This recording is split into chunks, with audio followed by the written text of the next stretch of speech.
Hello everyone, hello friends. Vijay Academy Indore में आपका स्वागत है। जो भी स्टूडेंट इस कोर्स को परचेज करना चाहे, आप इसे विजय एकेडमी इंदौर का ऐप डाउनलोड करके परचेज कर सकते हैं।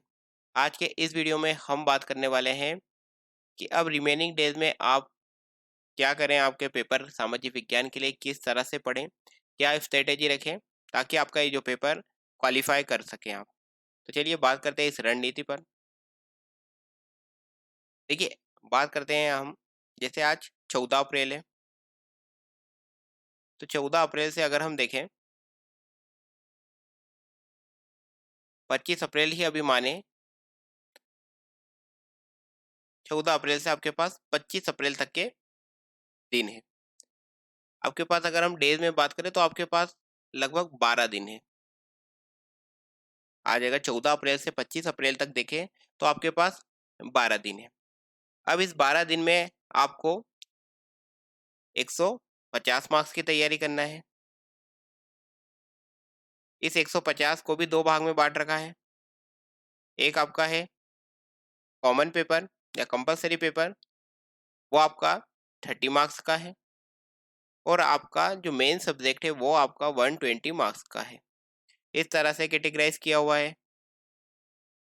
अब आप पे बात करते हैं, पहले इस 120 मार्क्स वाले पे हम पहले बात कर लेते हैं, फिर बात करेंगे इस 30 वाले पर। तो देखिए, आपका जब 120 नंबर वाले की बात की जाती है तो ये किन किन से मिलकर बनता है? ये बनता है इतिहास, एक सब्जेक्ट इसमें इतिहास है। एक सब्जेक्ट इसमें आपको दिया गया है संविधान, जिसमें आपको नागरिक शास्त्र, परिवार क्या होता है, समाज क्या होता है, पूरा संविधान के पॉइंट्स कवर करने हैं। साथ ही साथ कुछ छोटे मोटे टॉपिक्स दिए गए हैं, जैसे भारत की विदेश नीति क्या है, भारत और संयुक्त राष्ट्र, इस तरह के आपको टॉपिक्स दिए गए हैं। फिर आपको एक सब्जेक्ट दिया गया है भूगोल, एक आपको दिया गया है अर्थशास्त्र, और एक आपको दिया गया है शिक्षा शास्त्रीय मुद्दे, शिक्षा शास्त्रीय मुद्दे। तो और अब आपके पास देखिए, अभी आपके पास 12 एक दिन है। तो आपको क्या करना है, देखिए जो जो आपके सब्जेक्ट तैयार हो चुके हैं, इसमें से आपने जो भी तैयार कर लिया हो, चाहे आपने इतिहास तैयार कर लिया हो, या संविधान तैयार कर लिया हो, या भूगोल तैयार किया हो, या अर्थशास्त्र, या शिक्षा शास्त्रीय मुद्दे, तो जो आपने तैयार कर लिया हो उसका आपको अब डेली बेसिस पे क्या करना है, रिवीजन करना है। जैसे आपका इतिहास हो चुका है, तो अब आपको इतिहास का रिवीजन करना है। अगर आपने संविधान कंप्लीट कर लिया तो अब आपको संविधान का रिवीजन करना है। भूगोल कंप्लीट है तो भूगोल का रिवीजन, शिक्षा शास्त्रीय मुद्दे कंप्लीट है तो उसका रिवीजन करेंगे, अर्थशास्त्र कंप्लीट है तो उसका रिवीजन करेंगे। फिर आपको रिवीजन करने के साथ ही साथ क्या करना है, आपको एमसीक्यू भी लगाने हैं। क्यों? आपकी जो एग्जाम है ऑब्जेक्टिव बेस एग्जाम है, तो ऑब्जेक्टिव बेस एग्जाम में आपने अगर अभी तक नहीं भी एमसीक्यू लगाए हों तो कोई बात नहीं, लेकिन अब यहाँ से आपको एमसीक्यू लगाने के जो 10-12 दिन है इसमें जरूर आपको प्रैक्टिस करना चाहिए, ताकि आपका फिर ब्रेन उसके अकॉर्डिंग काम कर सके कि किस तरह से क्वेश्चन पूछा जाता है और किस तरह से मुझे रिकॉल हो रहा है। इसके लिए आपको अब ये बहुत जरूरी हो गया है कि अब आप ऑब्जेक्टिव क्वेश्चंस को लगाएं। तो ऑब्जेक्टिव क्वेश्चंस कहाँ से लगाएं? तो देखिए, इसके लिए मैं आपको दो तरीके बताऊंगा। एक ऑब्जेक्टिव आपको वो लगाना है जो आपने टॉपिक अच्छे से तैयार कर लिया है, आपका टॉपिक पूरा हो चुका है, तो आप उस टॉपिक के एमसीक्यू लगाएं। जैसे मान लो आपका इतिहास पूरा हो गया, तो सीरियल बाय टॉपिक आप एक एक टॉपिक पर एमसीक्यू लगाते जाएं। एक तो आपको टॉपिक वाइज ऑब्जेक्टिव सॉल्व करना है, अब ये रोज करना है। तो कितने, सर अब आपका अगला क्वेश्चन होगा कि सर कितने क्वेश्चन सॉल्व करें? तो जैसे मान लो आपने आज 5 से 6 टॉपिक्स लगाए, तो देखिए ज़्यादा टाइम नहीं लगता है एमसीक्यू सॉल्व करने में। फिर भी जितने ज़्यादा आपसे लगा पाएँ आप एमसीक्यू उतना अच्छा है। तो यार नंबर मतलब आप पूछे कि सर 100 लगाएँ, 50 लगाएँ, तो आप जितने ज़्यादा लगा सकें उतना अच्छा है, क्योंकि आपकी एग्ज़ाम है ऑब्जेक्टिव टाइप, तो जितनी ऑब्जेक्टिव की आप प्रैक्टिस कर लेंगे उतना अच्छा आपके लिए रहेगा। तो आप जो-जो टॉपिक कंप्लीट करते जा रहे हैं, अगर आपने उस समय एमसीक्यू लगा लिए थे तो अच्छी बात है। अगर आपने उस समय एमसीक्यू नहीं लगाए थे तो आपको क्या करना है, आपको पहले आपके टॉपिक का रिवीजन करना है। रिवीजन के बाद उस टॉपिक पर जो भी एमसीक्यू दिए गए हैं आपको उन एमसीक्यू को सॉल्व कर लेना है, ठीक है। सेकेंड आपको क्या करना है, सेकेंड आपको प्रीवियस ईयर के एमसीक्यू सॉल्व करना है। और देखिए जब आपको ये जो कोर्स है केवल 26 रुपीज़ का है, इसमें भी आपको अवेलेबल कराए गए हैं प्रीवियस ईयर के क्वेश्चन पेपर। तो ये आपको किस फॉर्म में कराए गए हैं, अनसॉल्व्ड फॉर्म में कराए गए हैं, कि आप उनको क्या कर सकें, सॉल्व कर सकें। तो आपको पहले अनसॉल्व्ड पेपर दिया गया है, उसके बाद ही आपको सॉल्व्ड पेपर दिया गया है। तो आपको इस अनसॉल्व्ड पेपर को सॉल्व करना है। पहले अनसॉल्व पेपर आपने खोला, अब आप जो सोशल साइंस का आपका पेपर है उसमें आपको कितने एमसीक्यू एक पेपर प्रीवियस पेपर में पूछे हुए थे। तो देखिए सोशल साइंस के आपको पहले 60 पूछे जाते थे, तो 60 क्वेश्चन पूछे। तो आपको इन 60 क्वेश्चन को पहले क्या कर लेना है, सॉल्व करना है। एक पेपर लेके बैठना आप, या अगर आपके पास एमसीक्यू की अगर वो हो ओएमआर सीट तो उस पे लगा लेना, अगर वो नहीं हो तो कोई बात नहीं, केवल एक पेपर लेना और आप फिर लिखते चलना कि चलिए जैसे आपने क्वेश्चन 1 सॉल्व करा तो उसका उत्तर आपका क्या है, जैसे मान लो बी है, सेकंड का उत्तर आपका डी सी है, थर्ड का अगर आपका डी है, फोर्थ का ए है। तो इस तरह से आपको लिखते चलना। तो पहले आप अनसॉल्व्ड से पूरा पेपर सॉल्व करेंगे, उसके बाद फिर आपको वहीं पर उसी के नीचे सॉल्व्ड पेपर भी अवेलेबल कराया गया, तो आप उससे आपको फिर क्या करना है, मैच करना है कि आपके कितने सही हुए, ठीक है। फिर आपके अगर कोई क्वेश्चंस गलत हुए हैं तो किन कारणों से हुए हैं, क्या आपने वो टॉपिक नहीं पढ़ा है, उसे फाइंड आउट करें। क्या आपने टॉपिक नहीं पढ़ा है, 3 से 4 बातें निकलेंगी जो एमसीक्यू गलत होगा। क्या आपने टॉपिक या तो नहीं पढ़ा होगा, या फिर टॉपिक तो पढ़ा है पर आपको याद नहीं आया होगा। आपने पढ़ा तो था, मतलब टॉपिक में पढ़ा है, पर वो पॉइंट ही आपकी बुक में कवर नहीं है, point not cover in book, ठीक है। मतलब जो क्वेश्चन पूछा वो आपकी बुक में लिखा ही नहीं था। तो इस तरह से आपको फाइंड आउट करना है। तो अगर आपने पढ़ा नहीं है तो आप जल्दी से उस टॉपिक को पढ़ लीजिए, अच्छे से तैयार कर लीजिए। और अगर आपने पढ़ रखा था और आपको याद नहीं आया तो आप इसका क्या करेंगे, इसका आपको रिवीजन करना है। इसका आप क्या करेंगे, आप रिवीजन करिए, ठीक है, क्योंकि रिवीजन करेंगे तो आपको याद आ जाएगा।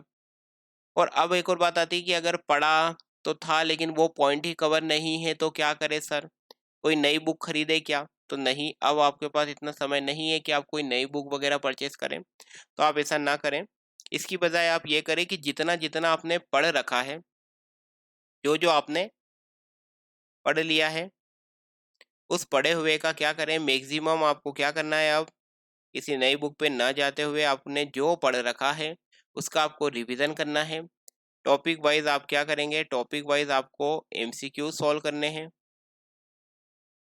साथ ही साथ डेली बेसिस पर आप क्या करेंगे, जो प्रीवियस ईयर क्वेश्चन पेपर आपको अवेलेबल कराए गए हैं, आप उसके सोशल साइंस के जो एमसीक्यू हैं उन्हें सॉल्व करेंगे। तो रोज देखिए आप कितने 60 क्वेश्चन हैं, 6 एक पेपर आपको अवेलेबल कराए गए हैं, तो ये आपका 6 दिन का काम हो जाएगा, ठीक है। एक दिन आप 60 क्वेश्चन लगाएंगे, 6 दिन में आप कितने 360 क्वेश्चन सॉल्व कर लेंगे।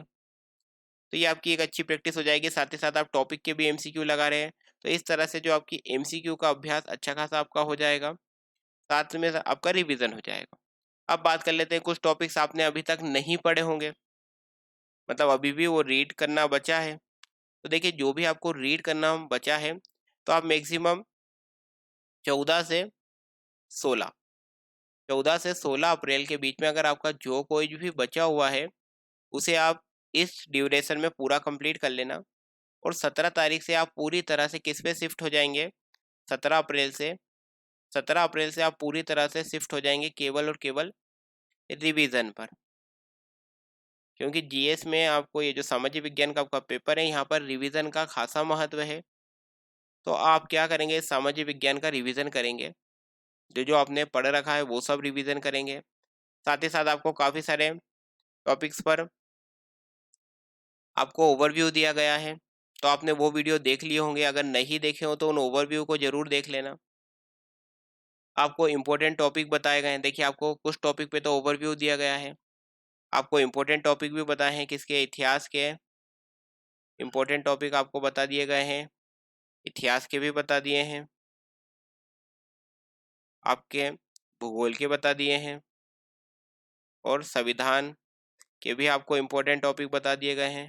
तो इसमें आपने वो सारे टॉपिक कवर कर लेना जो आपको इम्पोर्टेंट बताए हैं। ये तो आपको ज़रूर पढ़ के जाना है जो इम्पोर्टेंट बताए हैं। जो आपको ओवरव्यू वीडियो प्रोवाइड किए गए हैं, तो इन वीडियो को आपको ज़रूर देख लेना है, ठीक है? तो इन वीडियो को देखने से आपका जो अर्थशास्त्र है वो पूरा तैयार हो जाएगा और साथ ही साथ आपका जो शिक्षा शास्त्रीय मुद्दे हैं, ये भी आपके पूरे तैयार हो जाएँगे, ठीक है? आधुनिक भारत के इतिहास में भी आपको वीडियो अवेलेबल कराए गए हैं, आधुनिक भारत के इतिहास के, तो वो भी आप देख लेना। साथ ही साथ कुछ टॉपिक जो रिलेवेंट थे, तो आपको उन पर भी पीडीएफ अवेलेबल करवाए गए हैं, तो इन्हें देख जाना। जैसे भारत की विदेश नीति, तो उस टॉपिक को जब आप भारत की विदेश नीति की बात करें, तो उसमें पंचशील समझौता क्या है, किन देशों के बीच में हुआ है, थोड़ा-सा देख लेना। थोड़ा-थोड़ा वसुधैव कुटुंबकम क्या है, इसे देख जाना। तो इस तरह जो बेसिक-बेसिक चीज़ें हैं, वो देख के चले जाना और काफ़ी डिटेल में आपको अवेलेबल कराया गया है नोट्स। उसमें जो महत्वपूर्ण बातें हैं, केवल वह देख जाना भारत की विदेश नीति पे। संयुक्त राष्ट्र और भारत इम्पोर्टेंट टॉपिक है, इसका भी आपको पीडीएफ दिया गया है। संयुक्त राष्ट्र और भारत, इसे आप पूरा करके चले जाना, ठीक है? सौरमंडल में आपको पूरा पीडीएफ दिया गया है, इसे देख लेना अगर आपने अभी तक नहीं देखा हो। अक्षांश देशांतर रेखाओं पे आपको दिया गया है, तो इसे देख लेना, ठीक है? पूरा संविधान का क्रक्स में आपको पूरे उसके आर्टिकल दिए गए हैं इसमें, ठीक है? संविधान के। तो संविधान में जो आपको आर्टिकल पूरे आर्टिकल की लिस्ट दी है, उस लिस्ट को अच्छे से आप क्या कर लेना, याद कर लेना लिस्ट को, ठीक है? लिस्ट को क्या करना, अच्छे से पूरी की पूरी वो आपको पीडीएफ अवेलेबल कराया गया है संविधान का, तो इसे पूरा अच्छे से याद कर लेना। उससे आपको जितने भी संविधान के महत्वपूर्ण आर्टिकल हैं, अनुच्छेद हैं, वो आपके तैयार हो जाएँगे और कुछ आपका कॉन्सेप्ट भी उसमें बिल्ड हो जाएँगे। तो इस तरह से आपका संविधान तैयार हो जाएगा। इतिहास में आपको आधुनिक भारत पे वीडियो अवेलेबल करा दिए गए हैं और साथ ही साथ आपको इम्पोर्टेंट टॉपिक्स बता दिए हैं इतिहास में भी कि कौन से टॉपिक्स हैं जो इम्पोर्टेंट है, जो आपसे पूछ सकता है, तो वो आपको बता दिए। भूगोल के भी आपको सारे इम्पोर्टेंट टॉपिक्स बता दिए हैं। इन पर आपको अर्थशास्त्र और शिक्षा शास्त्री मुद्दे पर ओवरव्यू वीडियो अवेलेबल करा दिए हैं। कुछ टॉपिक्स को आपको डिटेल में ही पीडीएफ दिए गए हैं, क्योंकि शायद आपके पास उतनी अच्छे से ना हो ये टॉपिक्स, तो इसलिए इनको इनके पीडीएफ भी आपको दे दिए हैं। भारत की विदेश नीति, संयुक्त राष्ट्र और भारत, सौरमंडल, अक्षांश देशांतर रेखाएं, साथ ही साथ आपके रिमेंबर पीडीएफ भी आपको दिया गया है कि कौन से ऐसे बिंदु हैं जो आपको याद ही होने चाहिए, तो रिमेंबर नोट्स आपको दिए गए हैं। तो ये सब जो आपको चीज़ें दी गई हैं, वो आपकी हेल्प के लिए ही दी गई है कि आपकी क्या हो जाए, हेल्प हो जाए। और आपका जो गोल है, आपका देखिए गोल यही है कि आप इस एग्ज़ाम को क्या कर जाएँ, क्वालीफ़ाई कर जाएँ। तो आप अपने इस गोल को क्या कर पाएँ, अचीव कर पाएँ। यही हमारी पूरी कोशिश है। इसीलिए आपका ये जो पूरा मतलब जो सिलेबस था, उस सिलेबस में ओवरव्यू दिया गया है आपको। जो ऐसे टॉपिक्स हैं जिन्हें आपको पढ़ने में दिक्कत आती है, जैसे अर्थशास्त्र हो गया, शिक्षा शास्त्रीय मुद्दे हो गए, तो यहाँ पर आपको काफ़ी डिटेल में ओवरव्यू दिया गया है ताकि आपको ये टॉपिक्स अच्छे से समझ में आ जाए। आपको इम्पोर्टेंट टॉपिक्स बता दिए, क्योंकि इतिहास हो गया, भूगोल हो गया और संविधान हो गया, ये काफ़ी बड़े सब्जेक्ट पढ़ते हैं, तो यहाँ पर आपको इम्पोर्टेंट टॉपिक्स बता दिए गए हैं कि ये वो टॉपिक्स है जहाँ से एग्जामिनर क्वेश्चन पूछता है। इतिहास में भी आधुनिक भारत से ज़्यादा क्वेश्चन पूछे जाते हैं, तो आधुनिक भारत पे आपको समराइज वे में पीडीएफ अवेलेबल करा दिए हैं, साथ ही साथ वीडियो भी अवेलेबल करा दिए हैं। कुछ ऐसे टॉपिक्स हैं जिन पर आपको शायद मटेरियल ना मिले, तो इसके लिए आपको भारत की विदेश नीति, संयुक्त राष्ट्र भारत, सौरमंडल, अक्षांश देशांतर रेखा, इन पे आपको पीडीएफ अवेलेबल करा दिया गया है। आपको एक संविधान के सारे आर्टिकल याद करना कठिन पड़ते हैं, इसीलिए आपको एक पूरी एक लिस्ट दे दी गई है सारे आर्टिकल की एक साथ। उसमें मौलिक अधिकार, मौलिक कर्तव्य, राज्य के नीति निर्देशक सिद्धांत हो गए, राष्ट्रपति, उपराष्ट्रपति, संसद, सुप्रीम कोर्ट, उच्च न्यायालय, रीट, तो ये सारी की सारी उस लिस्ट में चीज़ें अवेलेबल है। आप तो इस तरह से आपका ये कोशिश की गई है कि आपकी ज़्यादा से ज़्यादा हेल्प हो जाए और हमारा यही पर्पस है कि आप सभी क्या हो जाएँ, क्वालिफाई हो जाए।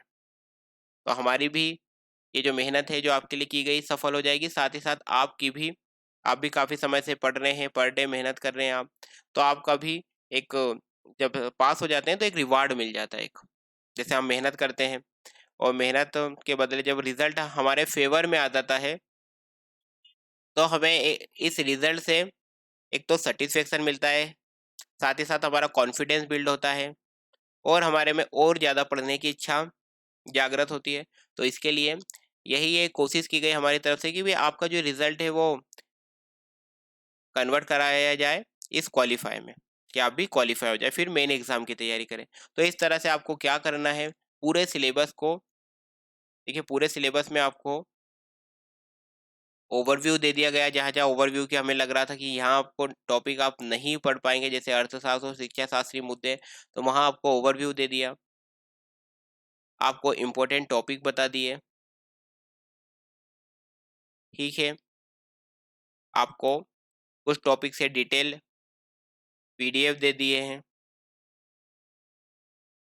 और आपको उस टॉपिक्स पे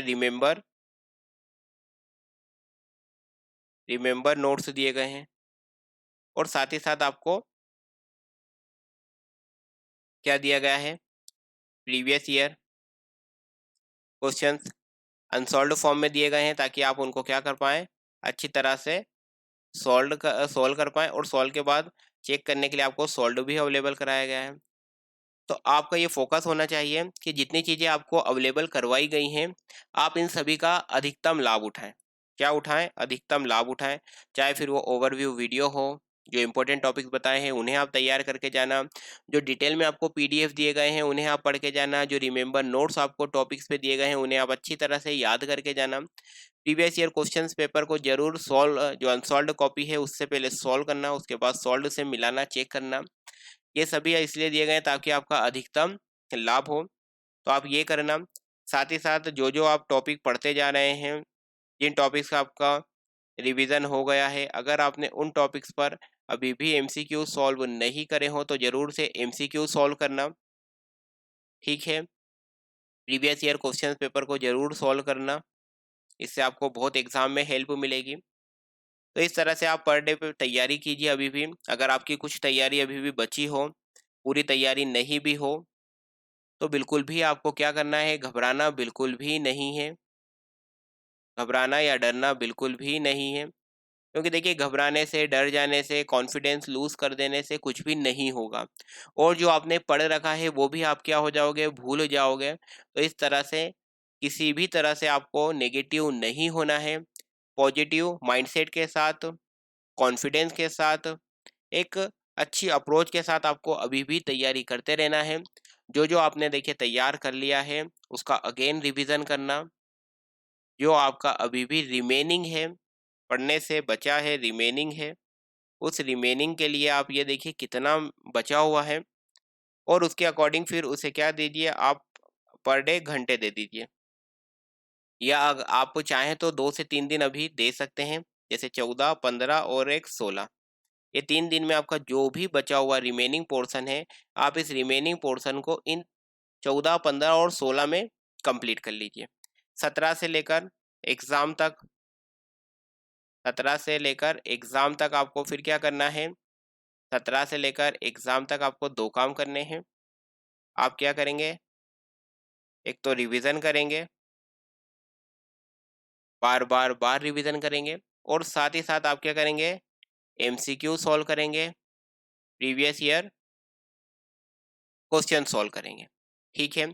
और आपकी पूरी तैयारी जाँचने के लिए ही आपका एक टेस्ट भी रखा गया है, जो कि 22 अप्रैल 2023 को होगा और ये सभी स्टूडेंट के लिए फ्री है। इसमें आपसे 150 क्वेश्चन पूछेंगे, जो कि एग्ज़ाम के पैटर्न पे आधारित होंगे और आपको इसके लिए 2.5 घंटे दिए जाएँगे और ये पूरा के पूरा पेपर ऑनलाइन होगा। इसके लिए आप क्या करेंगे, विजय अकेडमी इंदौर का ऐप डाउनलोड कर लेना, इस ऐप में ही आपका टेस्ट होगा और साथ ही साथ टेलीग्राम ग्रुप भी जॉइन कर लेना, ताकि जो भी इन्फॉर्मेशन दी जाए वो आप तक इस टेलीग्राम ग्रुप के माध्यम से आप तक इन्फॉर्मेशन पहुंच जाए। अगर वीडियो आपको अच्छा लगे तो ज़रूर से लाइक करना, और अगर आपने चैनल सब्सक्राइब नहीं करा हो तो ज़रूर सब्सक्राइब कर लेना। साथ ही साथ इस बेल आइकन को ज़रूर प्रेस करना, ताकि जो भी वीडियो अपलोड किए जाए उसके आपको सूचना मिल सके। तो चलिए मिलते हैं अगले वीडियो में, जिसमें हम बात करेंगे एग्ज़ाम से पहले, लाएँगे इसमें कि अब एग्ज़ाम है आपकी, तो अब किस तरह का माइंडसेट रखें और क्या करना है, क्या नहीं करना है एग्ज़ाम में, इस पर हम बात करेंगे। जब आपकी एग्ज़ाम रहेगी उससे एग्ज़ाम चालू होने के 1 से 2 दिन पहले इस पर वीडियो लाएँगे। ये जो आपकी ओवरव्यू क्लासेस स्टार्ट गई थी, इसका जो पर्पज़ था वो यही था कि आपकी मैक्सिमम क्या हो जाए, हेल्प हो जाए। तो उस हेल्प के पर्पज़ से ही ये कोर्स ल लाए थे हम। तो मैं आशा करता हूँ कि डेफ़िनेटली आपकी हेल्प हुई होगी, और ये जो आपको नोट्स दिए गए हैं, आपको ओवरव्यू वीडियो दिए गए हैं, इम्पोर्टेंट टॉपिक्स आपको बताए गए हैं, डिटेल में आपको कुछ टॉपिक से पीडीएफ दिए गए हैं, आपको रिमेंबर नोट्स दिए गए हैं, प्रीवियस ईयर क्वेश्चंस दिए गए हैं। आप इन सभी का लाभ उठा रहे होंगे, और अगर आपने अभी भी कुछ चीज़ें नहीं देखी हों या नहीं पढ़ी हों, तो अभी भी आपके पास समय है, आप कर सकते हैं। तो आप करिए और इन सारी चीज़ों का लाभ लीजिए, इन्हें बार-बार पढ़िए, रिवाइज़ करिए। जो वीडियो अभी आपके देखने से बच गए हों, उन्हें देख लेना। अगर प्रीवियस ईयर पेपर सॉल्व नहीं करे हों, तो उन्हें सॉल्व कर लेना। रिमेंबर नोट्स को बार-बार रिवाइज़ करना। उस टॉपिक पे डिटेल पीडीएफ है, उन्हें पढ़ लेना। जो टॉपिक आपको इम्पोर्टेंट बताए गए हैं, इतिहास में भी बताए गए हैं आपको, भूगोल में बताए गए हैं, संविधान में बताए गए हैं। अगर इनमें से कोई सा भी टॉपिक आपका अभी भी बच रहा हो, तो आपके पास समय है, ज़रूर तैयार करना। वो इम्पोर्टेंट टॉपिक्स ऐसे हैं जिनसे मेनली एग्जामिनर क्वेश्चन पूछ लेता है। वीडियो आपको ओवरव्यू दिए गए हैं शिक्षा शास्त्री मुद्दे और खास करके अर्थशास्त्र पे, उन पे इसलिए दिए गए हैं क्योंकि वो स्टूडेंट को टफ पढ़ते हैं। तो वहाँ पर आपको देखिए ओवरव्यू वीडियो है और काफ़ी डिटेल में पढ़ाया गया है, ताकि आपके वो टॉपिक्स ऑलमोस्ट कवर हो जाए। तो इसलिए आप इनका मैक्सिमम लाभ लीजिए, ज़्यादा से ज़्यादा तैयारी कीजिए और ज़्यादा से ज़्यादा रिविज़न करिए। बिल्कुल भी डरना घबराना नहीं है, ठीक है? कोई भी चीज़ अगर आप पढ़ते समय भूल रहे हो, तो उसका भी टेंशन नहीं लेना है, उसका सिर्फ़ एक ही हल है कि 1-2 बार और रिवीज़न कर लो। और कॉन्फिडेंस रखना है कि मैंने पढ़ा है, याद आ जाएगा। और डेफ़िनेटली जब एग्ज़ाम में क्वेश्चन आता है, तो आपको कई बार तो क्वेश्चन पढ़ के ही याद आ जाता है, और कई बार अगर क्वेश्चन पढ़ के नहीं भी याद आता है, तो ऑप्शन को देखकर आपको याद आ जाता है। तो ऐसे बिल्कुल डरना नहीं है, घबराना बिल्कुल नहीं है। पॉजिटिव माइंडसेट के साथ मोटिवेटेड रहकर तैयारी करिए, ज़्यादा से ज़्यादा तैयारी करिए। अभी भी अगर आपका कुछ रिमेनिंग हो तो अभी ये 3 दिन है, इसमें रिवीजन कर लेना। 17 तारीख से आप एग्ज़ाम तक क्या करेंगे, रिवीजन करना, मैक्सिमम एमसीक्यू सॉल्व करना, प्रीवियस ईयर क्वेश्चन पेपर को ज़रूर सॉल्व करके जाना, और आपका एक एफएलटी भी है, इसे भी ज़रूर देना, फ्री है सभी के लिए। तो इससे आपको डेफ़िनेटली बहुत हेल्प मिलेगी। तो इस तरह से जो आपकी ओवरव्यू क्लासेस थी पूरी तरह से कंप्लीट होती हैं, जिसमें आपको इम्पोर्टेंट टॉपिक्स बता दिए गए हैं, कुछ टॉपिक पे डिटेल पीडीएफ दे दिए गए हैं, रिमेंबर नोट्स दे दिए हैं, प्रीवियस ईयर क्वेश्चन पेपर बताए गए हैं, ओवरव्यू वीडियो दिए गए हैं। तो आपका जो भी कुछ रिमेनिंग हो, ज़रूर अभी भी आपके पास समय है, कंप्लीट कर लेना। इस तरह से आपकी ओवरव्यू क्लासेस पूरी तरह से कंप्लीट होती है, और अब आप टेस्ट की अच्छी से तैयारी करना। जो आपका टेस्ट 22 तारीख को लिया जाएगा, उसकी अच्छे से तैयारी करना, कोशिश करना कि मैक्सिमम नंबर आप लेकर आएँ। इसकी पूरी जितने भी स्टूडेंट टेस्ट को देंगे, लिस्ट भी जारी करेंगे, ताकि आपको पता चल सके कि अदर स्टूडेंट के कितने मार्क्स हैं, आपके कितने मार्क्स हैं। तो ये आपका 22 अप्रैल को टेस्ट होगा, और फिर 23 अप्रैल की शाम के समय, 23 अप्रैल